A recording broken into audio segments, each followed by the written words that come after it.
सम्मान प्रधानाध्यापक जी,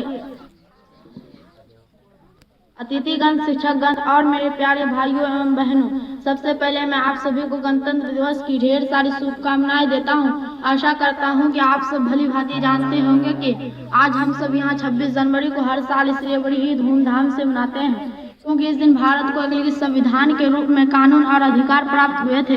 मैं आप सबको बताना चाहता हूँ कि इस वर्ष हम 75वां गणतंत्र दिवस मनाने के लिए एकत्रित हुए हैं। यूँ तो भारत 1947 में ही एक आजाद देश बन गया, लेकिन 26 जनवरी 1950 के दिन इसे एक लोकतांत्रिक का देश का दर्जा दिया गया। इसके परिवर्तन के बाद भारत आधिकारिक तौर पर समकालीन गणतंत्र भारत बन गया, जिसने भारत सरकार अधिनियम 1935 को मूलभूत शासकीय दस्तावेज में बदल दिया गया था।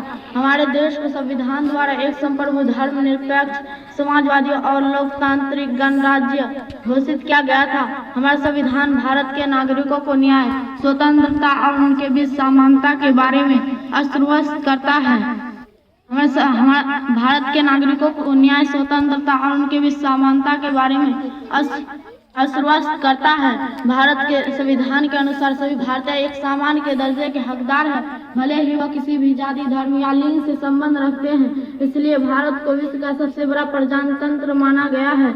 लेकिन चिंता की विषय यह है कि भारतीय नागरिक अपने कर्तव्यों को भूलते जा रहे हैं, जिसके रहते देश से हजारों लोग पलायन कर रहे हैं। विभिन्न कारणों से देश छोड़ रहे हैं, क्योंकि हर कोई भ्रष्टाचार के पीछे पागल है। कुछ ही लोग हैं जो ईमानदारी के साथ अपना काम कर रहे हैं, जिसके कारण नागरिक अपने देश में सुरक्षित भविष्य का अनुभव कर पा रहे हैं। चीजों को सही मनाने की कोशिश करने के बजाय वे एक और रास्ता अपनाते हैं, जहां उन्हें लगता है कि चीजों से भागना एक खुशहाल जिंदगी जीने का सबसे अच्छा तरीका है।